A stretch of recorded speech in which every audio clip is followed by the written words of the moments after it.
Hola, ¿qué tal? Buen día a quien esté escuchando esto. El día de hoy vamos a presentar el tema de anatomía del sistema genital masculino. En esta diapositiva podemos ver un índice que nos indica de manera muy general los temas que veremos el día de hoy en esta presentación, iniciando con las generalidades acerca de este sistema, pues tenemos que junto con el sistema genital femenino, este sistema se encarga de garantizar la procreación o de la especie humana por medio de la reproducción. De este modo, podemos pasar a la materia de estudio como tal, en la cual vamos a clasificar este sistema en dos diferenciaciones, que serían los órganos externos, que se encuentran fuera de la cavidad abdominal, que serían el pene y el escroto, y por otro lado, los órganos internos, que serían los testículos, los conductos seminíferos, el epidídimo, los conductos deferentes, la próstata, las vesículas seminales y las glándulas bulbouretrales. Bueno, empezando por el primer órgano de la parte exterior, sería el pene. Y el pene consiste principalmente en dos masas de tejido eréctil, llamados cuerpos cavernosos, y una masa ventral por la parte inferior, que se llama cuerpo esponjoso, que su mayor utilidad será para recubrir y proteger a la uretra. En términos de dimensiones, en estado flácido puede medir de 10 a 12 centímetros o en erección en 15 centímetros. Eso es un promedio y sabemos que las medidas de esto dependen mucho tanto de genética como de otro tipo de factores. Por ejemplo, aquí en México el promedio es de unos 14 centímetros, mientras que en otras partes puede ser de 16 o 18 centímetros y en otras es de 10 el promedio. Anatómicamente, este órgano se puede partir en tres partes, que sería la raíz, el cuerpo y el glande o la cabeza. La raíz se encuentra por dentro de la pelvis, en la parte interior, mientras que el cuerpo es todo aquello que podemos ver que recorre hasta el glande, que sería únicamente la cabecita o la punta del pene. Este, ¿Puedes darle al siguiente, por favor? Bueno, iniciamos con la cabeza y es que está ubicada ahí la abertura de la uretra. Por esta también sale el líquido preseminal, el semen y la orina. Y es la parte más sensible de todo el pene.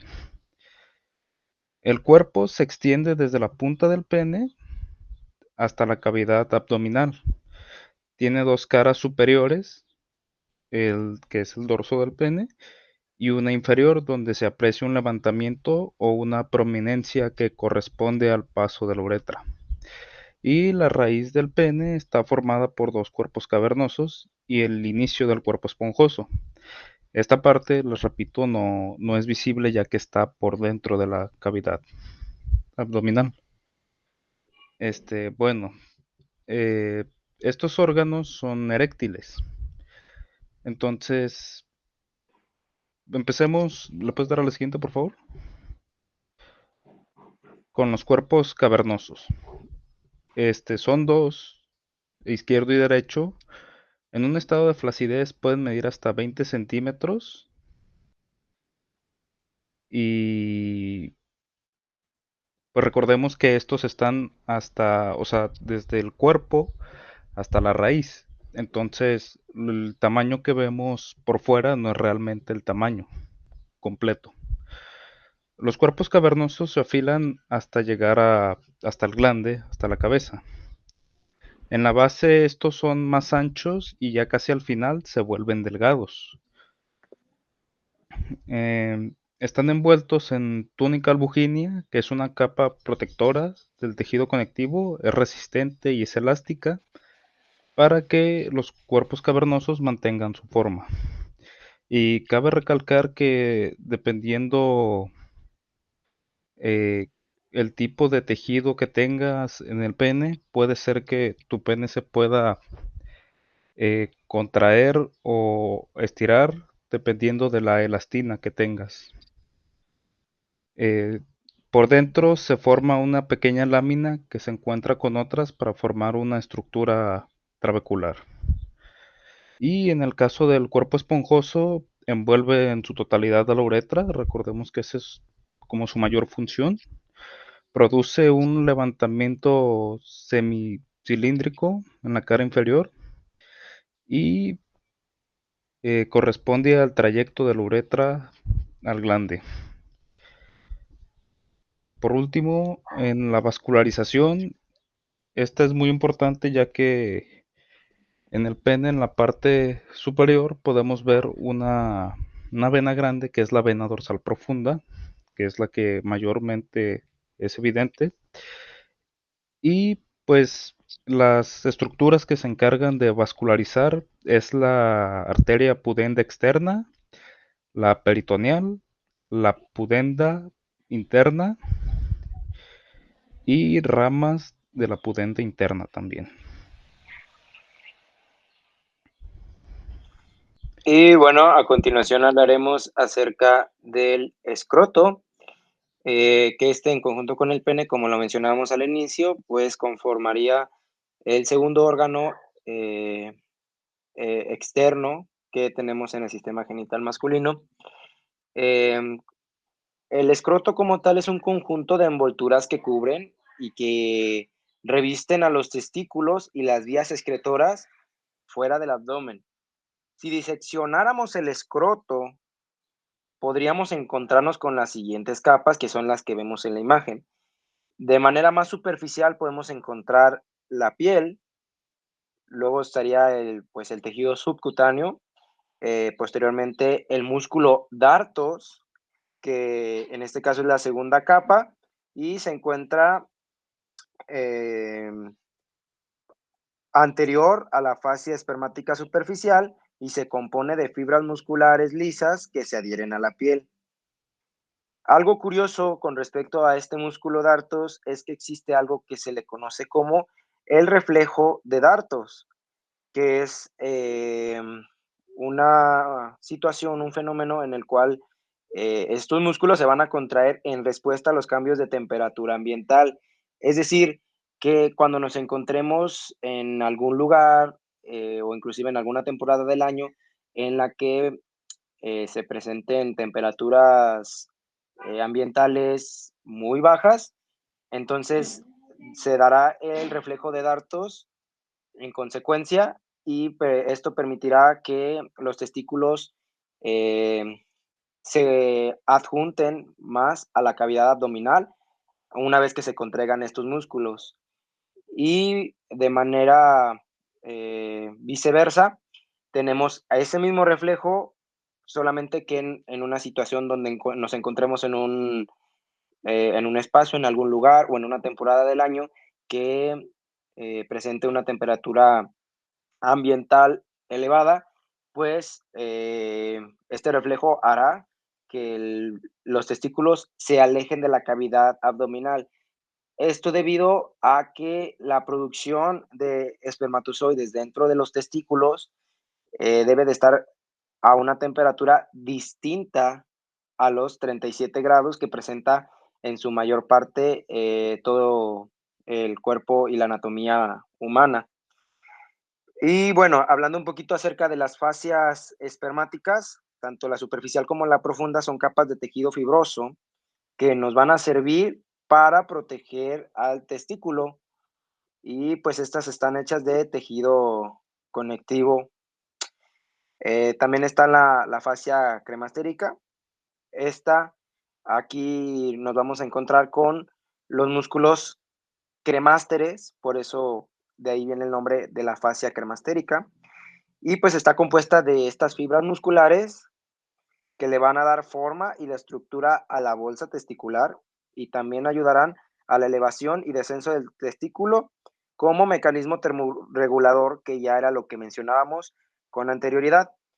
Y de manera más profunda, ya casi tocando como tal a lo que sería el testículo, tenemos a la túnica vaginal, que esta tiene dos capas, una interna que se llama visceral y es la que tiene contacto directo con el testículo, y una externa que se llama parietal y esta tiene contacto directo con la piel del escroto. Dentro de esta túnica hay un líquido que de tonalidad amarillenta claro, parecido al líquido peritoneal, que funciona como mecanismo de amortiguamiento. Y bueno, a continuación hablaremos acerca de los órganos internos del aparato genital masculino, comenzando con los testículos, los cuales los podríamos describir como órganos con forma de ovoidal. Tiene una longitud promedio de 3 a 5 centímetros y su superficie es completamente lisa. Alguna de sus características es que en la cara anterior tenemos la túnica vaginal anteriormente mencionada y en la cara posterior tenemos el epidídimo, al cual vamos a mencionar un poquito más adelante en esta presentación. En condiciones normales, los testículos deberían encontrarse fuera del abdomen y de la cavidad pélvica. Dentro del escroto están divididos por un tabique escrotal conocido como sectum. Como sabemos, en la anatomía genital masculina presentamos dos testículos en una anatomía común. Existe la presencia de dos testículos. Entonces, este sectum será quien los divida uno del otro. Por otro lado, también mismamente dentro del testículo encontramos al cordón espermático, que en este cordón encontraremos un paquete vascular y conductivo de espermatozoides, los cuales vamos a hablar un poco más adelante. Específicamente, pues contamos con la presencia de nervios, de vena y de arteria. Y en este caso hablaríamos también del conducto deferente. Este también tiene la funcionalidad de sostener al testículo. Y por otro lado, tenemos las vías espermáticas, ya mencionando a una de ellas, que es el conducto deferente, el cual se va a extender desde la cola del epidídimo hasta las vesículas seminales. Tiene una longitud de aproximadamente 40 centímetros y un diámetro de 5 milímetros. Tiene 4 porciones. La primera, o más próxima al testículo, sería la epididimaria. Posteriormente tenemos la funicular, que es la porción comprendida en el cordón espermático como tal. Está la porción inguinal, que como su nombre lo indica, pues será esa porción que estará presente dentro del conducto inguinal. Y por último tenemos la porción abdominopélvica, desde la que sale el conducto inguinal. Como ya sabemos, pues los testículos son como tal las gónadas masculinas y sus homólogos serían en la mujer, en este caso los ovarios.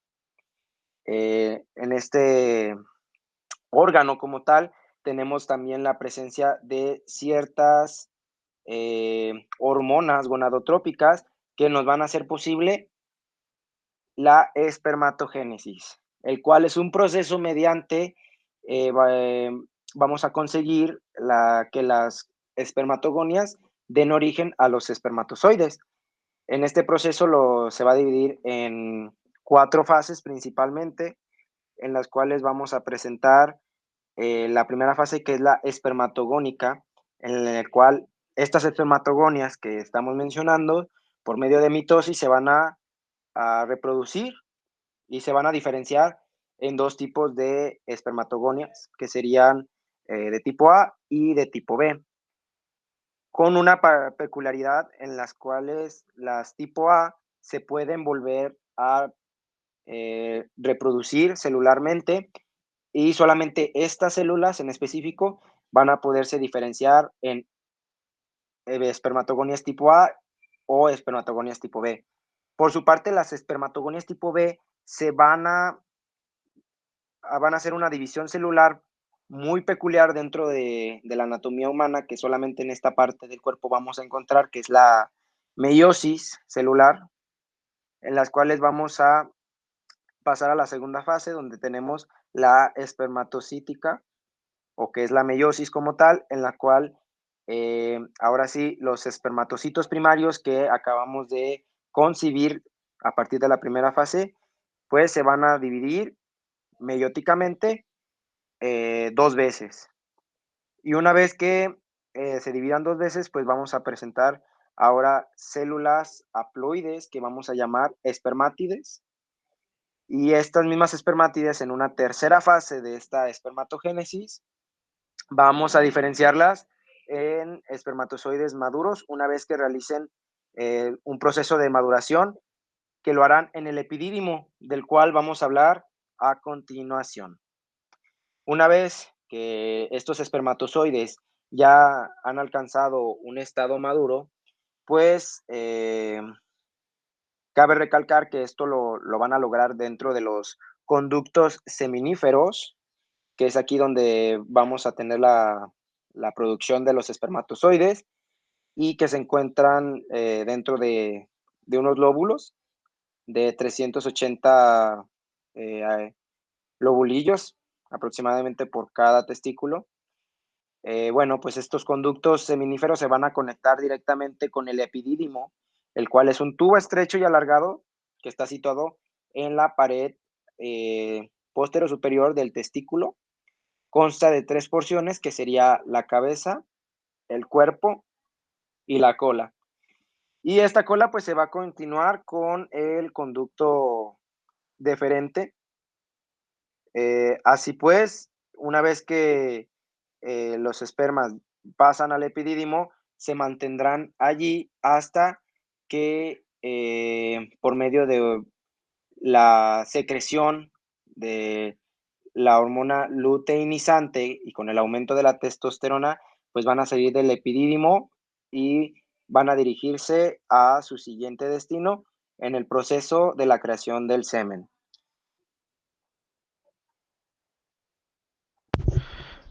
Bueno, este, las vesículas seminales son dos bolsas membranosas lobuladas situadas entre el fondo de la vejiga y el recto, oblicuamente por encima de la próstata, que preparan un líquido para añadirle a la secreción de los testículos. Mide entre 7.5 centímetros de largo y la superficie ventral está en contacto con el fondo de la vejiga, extendiéndose desde el uréter hasta la base de la próstata.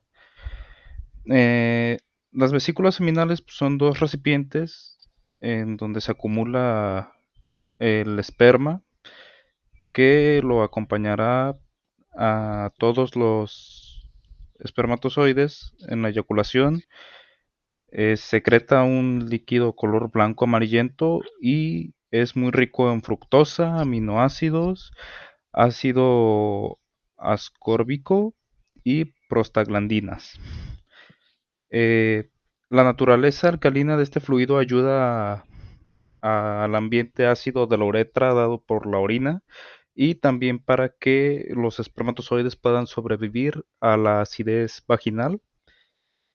Eh, bueno, este fluido eh, que se secreta aquí constituye el 60% del volumen del semen total, ya que todo lo demás está dado en la próstata. ¿Puedes avanzar? Bueno, la próstata es una glándula mixta cuyo crecimiento es rápido en la pubertad y alcanza su máximo en los 25 años de edad, pero puede volver a crecer durante la vejez. A esto lo conocemos como hipertrofia prostática. Eh, el tamaño de la próstata puede cambiar pues gravemente con la edad. El aumento del tamaño de la próstata es común a partir de los 50. Esta glándula tiene un peso de 20 a 25 gramos, de un color blanquecino rosado y de consistencia firme. Su forma y su tamaño se asemejan al de una nuez y su función principal es secretar el líquido alcalino que contienen otros elementos para ayudar a la composición del semen. Es lo que les decía que mientras las vesículas seminales componen el 60% del semen, esto compone lo demás.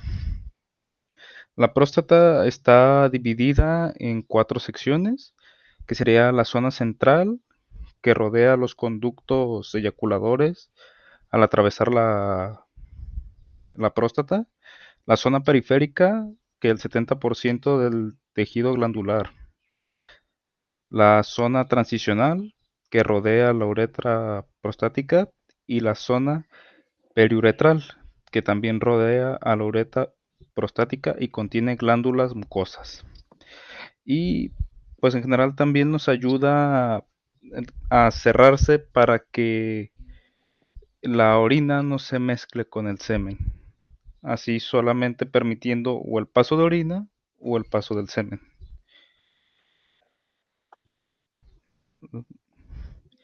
Y para terminar hablaremos de las glándulas de Cooper, que también son conocidas como las glándulas vulvoretrales, y son glándulas pequeñas, exócrinas, situadas en el sistema reproductor, vaya. Desempeña un papel muy crucial en la lubricación de la uretra y la neutralización del ambiente ácido antes de la eyaculación.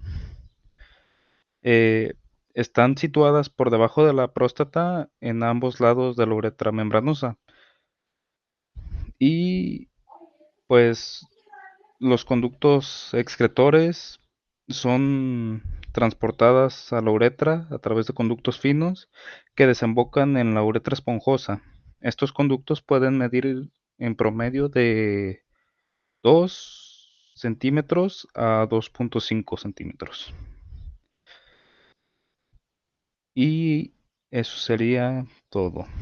Muchas gracias por ver el video.